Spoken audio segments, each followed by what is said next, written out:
नमस्कार बच्चों, आज हम 9वीं कक्षा का हिंदी विषय लेने वाले हैं और उसमें जो पहली इकाई है उसमें से पहली कविता हम आज पढ़ने वाले हैं, जिसका नाम है चांदनी रात। चांदनी रात के रचनाकार का नाम है मैथिली शरण गुप्त। अभी मैथिली शरण गुप्त का परिचय देखिए। जन्म 3 अगस्त 1886 चिलगांव, झांसी, उत्तर प्रदेश में हुआ और उनकी मृत्यु 12 दिसंबर 1964 में हुई। मैथिली शरण गुप्त जी खड़ी बोली के महत्वपूर्ण कवि है। आपकी रचनाएं, आपकी मतलब किसकी? आपकी मतलब आप लोगों की नहीं, आपकी मतलब मैथिली शरण गुप्त जो कविता लिखते हैं ना, उसके बारे में ये सब कुछ लिखा हुआ है। आपकी रचनाएं मानवीय संवेदनाओं, विशेषतः नारी के प्रति करुणा की भावना से ओतप्रोत है। अभी उनकी प्रमुख कृतियां देखिए। साकेत, ये एक महाकाव्य है। यशोधरा, जयद्रथ वध, पंचवटी, भारत भारती, ये खंड काव्य है। रंग में भंग, राजा प्रजा आदि इनके नाटक है। अभी ये जो मैथिली शरण गुप्त है वो अपने कविता के बारे में कहते हैं। अब ये जो कविता है वो प्रस्तुत पंचवटी खंड काव्य से लिया गया है। प्रकृति की छटा का सुंदर रूप बड़े ही माधुर्य के साथ अभिव्यंजित हुआ है। चांदनी रात का मनोहारी वर्णन एक सुंदर शब्दों में चित्रित किया है। अभी ये जो कविता है जो मैथिली शरण गुप्त ने लिखी है वो कब की है? जब प्रभु रामचंद्र, सीता मैया और भाई लक्ष्मण जब 14 साल के लिए वनवास गए हुए थे, तब वो नासिक के किसी जंगल में आराम के लिए रुके हुए थे, कुछ देर के लिए रुके हुए थे। तभी उसी दरमियान पूर्णिमा की रात थी। अभी उस पूर्णिमा के रात का वर्णन मैथिली शरण गुप्त जी ने यहाँ हमें एक सुंदर सा ऐसा वर्णन करके दिया है। वो क्या कहते हैं देखो। चारू चंद्र की चंचल किरणें खेल रही है जलतल में। यहाँ चारू का मतलब है सुंदर। चारू का मतलब सुंदर।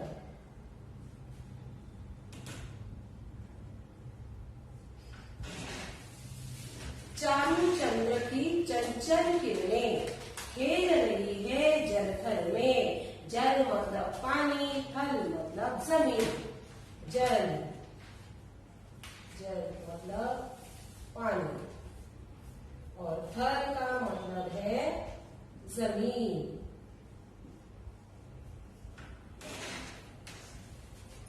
स्वच्छ चांदनी बिछी हुई है अवनी और अंबर तल में। अवनी मतलब धरती, वसुंधरा, अवनी।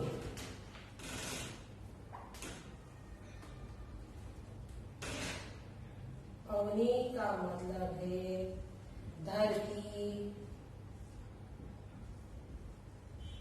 वसुंधरा और अंबर का मतलब तो आपको पता ही है। अंबर का मतलब है आकाश। अंबर मतलब आकाश। न पुलक प्रकट करती है धरती। पुलक का मतलब है खुशी, रोमांच। पुलक का मतलब है खुशी,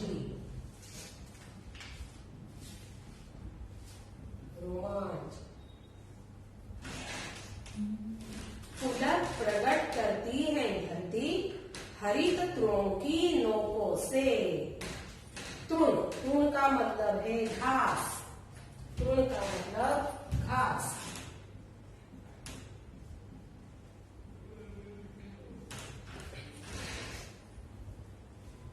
मानो झूम रहे हैं तरु भी। तरु का मतलब वृक्ष। तरु मतलब वृक्ष, मतलब पेड़। मंद पवन के झोंकों से। क्या ही स्वच्छ चांदनी है यह, है क्या ही निस्तब्ध निशा। निस्तब्ध मतलब शांत, निस्तब्ध।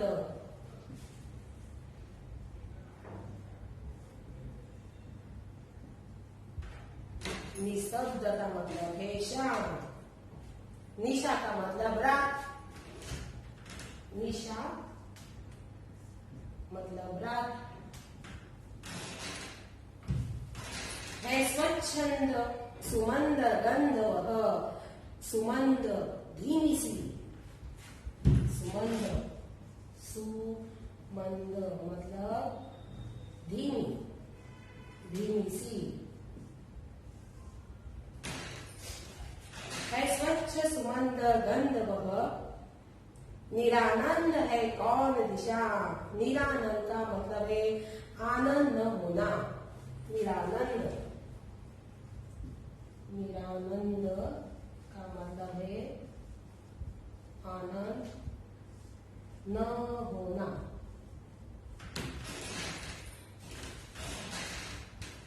बंद नहीं अब भी चलते हैं, नियति नदी के कार्यकलाप।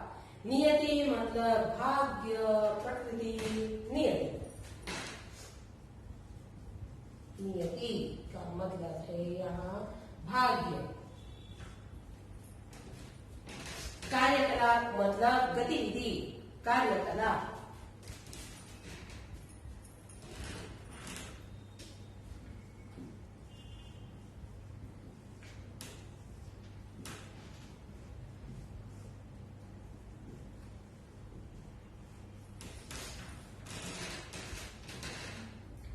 पर कितने एकांत भाव से, कितने शांत और चुपचाप। है बिखेर देती वसुंधरा। अभी यह वसुंधरा का मतलब है जमीन। मोती सबके सोने पर, रवि बटोर लेता है उनको सदा सवेरा होने पर। रवि का मतलब है सूर्य। रवि, रवि मतलब सूर्य। और विरामदायिनी अपनी, विरामदायी मतलब विश्राम करना। विरामदायिनी अपनी संध्या को दे जाता है, शून्य श्याम तनु जिससे उसका। श्याम मतलब काला रंग, तनु शरीर। तनु का मतलब है शरीर।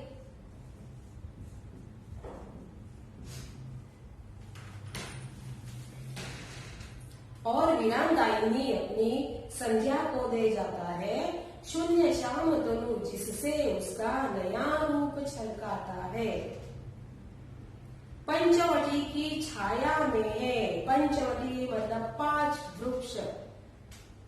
पंचवटी की छाया में है, सुंदर पर्ण कुटीर बना। पर्ण पत्ते, पान, और कुटीर का मतलब है झोपड़ी, कुटीर। कुटीर का मतलब झोपड़ी।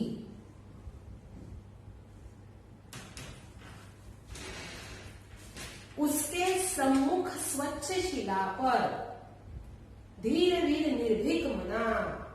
निर्भीक, निर्भीक का मतलब है निडर, निर्भीक। निर्भीक का मतलब है निडर, जो कभी डरता नहीं, इसको निर्भीक कहते हैं। जाग रहा यह कौन धनुर। धनुर तीरंदाज, धनुर। धनुर का मतलब है तीरंदाज।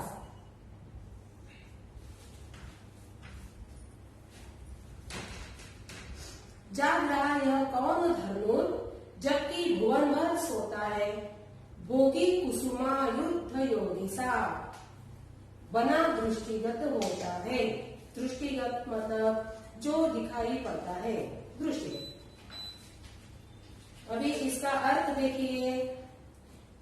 चांदनी रात इस कविता में मैथिली शरण गुप्त कहते हैं, उन्होंने क्या किया है, चांदनी रात का वर्णन किया है। मतलब वह रात कब की थी, जब रामचंद्र, सीता और उनके भाई वनवास गए हुए थे, किसी वन में वो रुके हुए थे विश्राम करने के लिए। तब कैसी रात थी?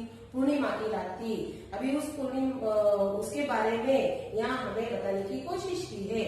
पहले 4 लाइन देखो।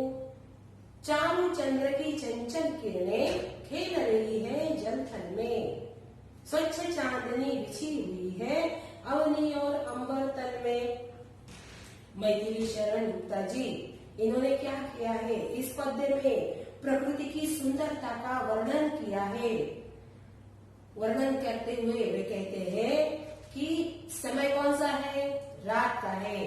रात के समय चंद्रमा की जो चंचल किरणें हैं वो जल और थल में, मतलब जमीन में और पानी में खेल रही है। अटकेलियां खेलती हुई प्रतीत हो रही है। सब जगह चारों ओर स्वच्छ चांदनी बिछी हुई है, बिखरी हुई है। कहाँ पे? अवनी और अंबर में, मतलब धरती और आकाश में क्या हो गया है? चारों ओर स्वच्छ चांदनी बिखरी हुई है। समय कौन सा है? समय रात का है और रात के समय का ही यह वर्णन, मनमोहक वर्णन अपने मैथिली शरण गुप्त जी ने किया है। ये जो किरणें हैं वो कहाँ पे खेल रही है? जल में और जमीन में। कैसे भा रही है? वो कैसे प्रतीत हो रही है? जैसे एक दूसरे के साथ वो खेल रही है, मौज में, मस्ती में। कोई वो रोकने वाला नहीं, टोकने वाला नहीं। जब रात का समय होता है तब उनका ही साम्राज्य होता है। सवेरे में मनुष्य इस धरती पे राज्य करते हैं और रात में जो आकाश में चांद होते हैं, जो छोटी छोटी चांदनियां होती है, वो क्या करती है? रात के समय ऐसे खेलती हुई प्रतीत हो रही है, दिखाई दे रही है। ऐसा मनमोहक वर्णन किसने किया है? मैथिली शरण गुप्त जी ने। अभी आगे देखो क्या कहते हैं। पुलक प्रकट करती है धरती हरित तृणों की नोकों से, मानो झूम रहे हैं तरुभी मंद पवन के झोंकों से। अभी देखो, जब हमें खुशी होती है, जब हमें आनंद होता है, तब हम क्या करते हैं? हमारी खुशी का इजहार हम नाच के, गा के, मुस्कुरा के करते हैं। ठीक उसी तरह धरती ने अपनी खुशी का इजहार कैसे किया है? खुश होकर धरती हमें बताने की कोशिश कर रही है कि हरित तृणों के झोंकों से, मतलब जो हरी घास होती है, घास के ऊपर जो नोक होते हैं, छोटे छोटे जो नोक होते हैं ना, उससे वो क्या करती है? झूम के अपने खुशी का इजहार कर रही है। कौन? धरती। अभी और भी इजहार करने की कोशिश की है। कैसे? देखो, तरु भी, ये जो मंद हवा, जो हवा का झोंका आता है, तब ये सारी धरती की जो वृक्ष है, पेड़ है, वो क्या करते हैं? अपनी हवा में झूमते रहते हैं मंद होकर। आगे देखो, क्या ही स्वच्छ चांदनी है यह, है क्या है निस्तब्ध निशा, है स्वच्छंद सुमंद गंधर्व, निरानंद है कौन दिशा। मैथिली शरण गुप्त जी कहते हैं कि ये समय कौन सा है? रात का समय है। चारों ओर क्या हुआ है? प्रकाश ही प्रकाश सब में फैला हुआ है, चारों दिशाओं में। और चांदनी कैसे प्रतीत हो रही है? स्वच्छ दिख रही है। अभी इसी ये जो रात है वो कैसे है? शांत है। हर जगह शांति ही शांति फैली हुई है। अभी इसी शांत वातावरण में, शांत रात में एक धीमी सी खुशबू, ऐसा प्रतीत होता है कि कोई धीमी सी खुशबू हमारे नाक को सूंघ रही है। ठीक है, धीमी सी खुशबू चारों ओर फैली हुई है और सब जगह आनंद ही आनंद है। कभी कहते हैं कि किसी ऐसा अच्छा वातावरण जब धरती पर होता है रात के समय, तो ऐसा प्रश्न करने की गुंजाइश ही नहीं कि क्या आनंद ही न हो। ठीक है, सभी दिशाओं में क्या है? आनंद ही आनंद फैला फैला हुआ है। पहले मैंने बताया कि सुबह हम सब मनुष्य का राज्य होता है अपनी धरती के ऊपर, बाद में रात का समय कौन राज्य करता है इस धरती पर? चंद्र, तारे, जो पेड़ है, घास है, हरी हरी घास है, वो लहरा कर अपना क्या कर रहे हैं? खुशी का इजहार करते हैं। आगे देखो, मंद नहीं अब भी चलते, नियति नटी के कार्यकलाप, पर कितने एकांत भाव से, कितने शांत और चुपचाप। अभी रात के समय चारों ओर सन्नाटा छाया हुआ है। मैथिली शरण गुप्त क्या कहते हैं कि धीमी सी खुशबू भी आ रही है, और तो और ये जो धरती पर, जो प्रकृति पर जो भी कुछ चीजें हैं, वस्तुएं हैं, वो क्या करती है? अपना कार्यकलाप चालू रखा है। मतलब चारों ओर शांति शांति है, लेकिन बाहर जो पेड़ है, पौधे हैं, जो अनेक चीजें, वो क्या करती है? अपनी खुशी का इजहार करते हैं। अभी ऐसा सुंदर और मनमोहक वर्णन मैथिली शरण गुप्त ने चांदनी रात का किया है। आगे देखो क्या बोलते हैं, है बिखेर देती वसुंधरा मोती सबके सोने पर, रवि बटोर लेता है उनको सदा सवेरा होने पर। अभी ये जो वसुंधरा है, वसुंधरा मतलब धरती, वो क्या करती है? रात को जो ओस की बूंदें पड़ती है, वो कैसी होती है? मोतियों की तरह होती है। मोतियों की तरह होने के वजह से ये जो धरती है वो पूरी तरह प्रकाशमय होती है, चारों ओर प्रकाश ही प्रकाश फैला होता है। और क्या कहते हैं, देखो, जब ये ओस की बूंदे धरती पर, पेड़ के पत्ते पर जब गिरती है, तब वो मोतियों जैसे लगते हैं। अभी जब सवेरा होते ही क्या होता है? सूर्य का आगमन होता है, रवि आ जाता है। रवि का मतलब क्या बताया मैंने? सूर्य, ठीक है। अभी ये जो सूर्य आता है, सूर्य का आगमन होते ही वो क्या करता है? जो ओस की बूंदे हैं, जो मोती गिरे हुए हैं, वो क्या करता है? लपेट लेता है, अपने में वो लपेट लेता है। मतलब क्या करता है? वो जो बूंदे होती है, जो मोती होती है, वो गायब करता है। वो मोती सूख जाते हैं, ओस की बूंदे वो सूख जाती है, और वीरांदायिनी अपनी संध्या को दे जाता है। शून्य श्याम तनु जिससे उसका नया रूप छलकाता है। अभी ये रवि क्या करता है? वो पूरे दिन अपना साम्राज्य जताता है। मतलब पूरे दिन किसका राज्य रहता है? सूर्य का। अभी उसने क्या किया? सवेरे होते ही जो रात में जो ओस की बूंदे गिरी हुई थी, जो मोती गिरे हुए थे, वो उसने क्या किया है? वो अपने में लपेट लिया है। उसने वो अभी क्या किया? अभी सूर्य का जाने का समय हो गया है। अभी वो जो इकट्ठा की हुई जो बूंदे है, वो क्या करता है? वो शाम को, मतलब संध्या को उसके हाथ में सौंप जाता है, और वो खुद आराम करने के लिए निकल जाता है। फिर से देखो, फिर से आहिस्ता आहिस्ता रात होती है, और रात के समय भी दिन का राज्य होता है, चंद्र का और तारों का। देखो, जो सुबह होती है, सुबह में सूर्य का राज्य होता है, और रात में चंद्र और तारों का राज्य होता है। सूर्य ने क्या किया है? सब जो मोती है वो समेट कर शाम होते ही संध्या को उनका उपहार वो जाते जाते दे जाता है, और खुद आराम करने के लिए निकल जाता है। आगे देखो, पंचवटी की छाया में है सुंदर पर्ण कुटीर बना, उसके सम्मुख स्वच्छ शिला पर धीर वीर निर्भीक मना। अभी इसी रात में, ये जो पूर्णिमा की रात है, उसी रात में देखो और एक मनमोहक वर्णन मैथिली शरण गुप्त ने किया है। वो क्या है?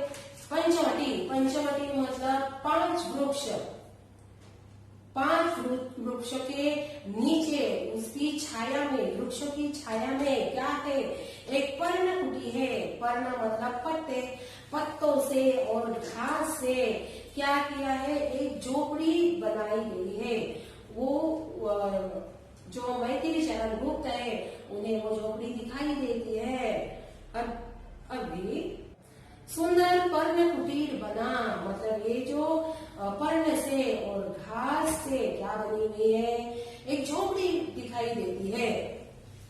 ठीक उसके सामने, उसके सम्मुख स्वच्छ शिला पर धीर वीर निर्भीक मना, मतलब एक वीर पुरुष उस पर, उस शिला पर, उस पत्थर पर बैठा दिखाई दे रहा है। कहाँ पर, उस पर्ण कुटीर के झोपड़ी के ठीक सामने ही क्या है, बड़ा सा पत्थर है और उस पत्थर के ऊपर कौन बैठा है, एक नौजवान बैठा है, एक वीर बैठा है। आगे देखो क्या लिखते हैं, जाग रहा यह कौन दल, जबकि भुवन भर सोता है, भोगी कुसुमायुत योगी सा बना दृष्टिगत होता है।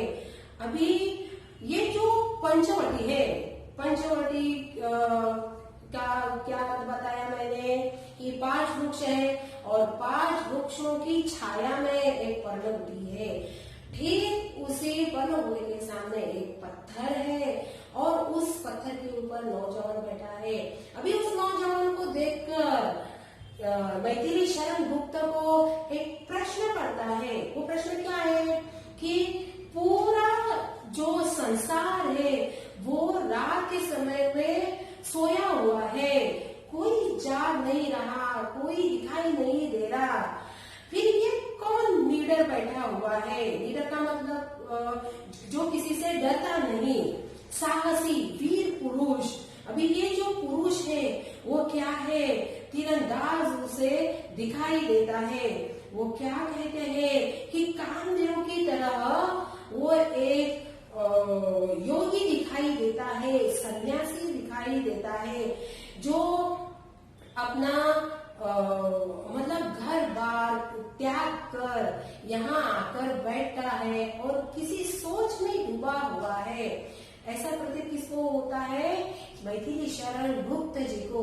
ऐसा उस रात का, चांदनी रात का सुंदर वर्णन हमें इसी कविता में मैथिली शरण गुप्त ने करके दिखाया है। अभी इस कविता के जो प्रश्न है वो आप सॉल्व करने की कोशिश कीजिए। यहाँ पर समानार्थी पर्यायवाची शब्द भी है जो मैंने यहाँ दिए हुए हैं। ये सब समानार्थी शब्द है, शब्द के अर्थ है, ये सब आप लिख के रखो अपनी बही में। ये आपको आगे जाके फायदा होने वाला है, क्योंकि परीक्षा में आपको समानार्थी पर्यायवाची शब्द भी पूछे जाते हैं, विरुद्धार्थी शब्द भी पूछे जाते हैं, इसलिए ये आपकी बही में होना आवश्यक है। अभी यहाँ पे जो तरु है, वसुंधरा है, चंदन है, इसके आपको पर्यायवाची भी शब्द लिखने हैं। तरु जैसे कि वृक्ष है, वृक्ष बोलते हैं, पेड़ बोलते हैं, विटप बोलते हैं, गाछ बोलते हैं। वसुंधरा का और भी समानार्थी शब्द है, जैसे कि अचला, धरा, जमीन, वसुंधरा, धरित्री, ये सब वसुंधरा के समानार्थी शब्द है। और चंद्र के भी है, जैसे कि शशि है, हिमकर है, चांद, चंद्रमा। आगे में देखो कृषक, कृषक मतलब किसान, अपना अन्नदाता होता है, भूमिपुत्र होता है, हलदर है। उद्यान का मतलब भी क्या है, पवन है, उपवन है, बगीचा है, बाग है, वाटिका है। और अरण्य, अरण्य का मतलब क्या है, वन है, जंगल है, कांता है, कानन है। ऐसे ये सब समानार्थी शब्द मतलब पर्यायवाची शब्द है, वो आपको लिखने आने चाहिए। अभी चांदनी रात की जो विशेषताएं बताई है, कौन सी फिर से हम एक बार लेंगे। चांदनी रात की जो 7, 8, 9 ऐसी विशेषताएं हमें मैथिली शरण गुप्त जी ने बता दिया है। एक पहला है चंद्रमा की चंचल किरणें कहाँ पर खेलती है, जलतल में खेलती है। दूसरा विशेष है जो धरती और आकाश में चांदनी बिछी हुई है, मतलब चारों ओर। तीसरा जो विशेष है उस रात का, चांदनी रात का, वह है हरी भरी घास की नोकों से धरती अपनी खुशी, अपना आनंद व्यक्त करती है, प्रकट करती है। जैसे कि हम करते हैं ना, हमें खुशी होने के बाद हम इजहार कैसे करते हैं, नाच के गा के खुशी से उसका इजहार करते हैं। और चौथा है विशेष, हवा के झोंकों से सारे वृक्ष कैसे हो रहे हैं, झूम रहे हैं। सभी दिशाओं में मनोहर ऐसी सुगंध फैली हुई है। आगे की विशेषता है सभी दिशाएं आनंदित है। और कौन सी विशेषताएं हैं कि नियति के कार्यकलाप अब भी जारी है। क्यों ऐसा कहा है, रात्रि का समय है, रात्रि के समय ऐसे कौन बाहर निकलता है, कोई नहीं बाहर निकलता है। हम सब अपने घर में सो जाते हैं, लेकिन जो प्रकृति ने निर्माण किए जो वस्तु है, चीजें, वो क्या करती है, अपना कार्य चालू रखते हैं, उनकी क्रिया जो है वो जारी रहती है। एक ये विशेष है। और विशेष क्या है कि चारों ओर शांति ही शांति फैली हुई है। ऐसा मनमोहक विशेष और वर्णन हमें चांदनी रात इस कविता में मैथिली शरण गुप्त जी ने करके बताया है। आशा है ये कविता आपको जरूर समझ में आई होगी। इसके जो प्रश्न उत्तर है वो आप अपने वही में लिख लीजिए। और आगे का वीडियो हम जल्द ही तैयार करने वाले हैं। तब तक के लिए नमस्कार।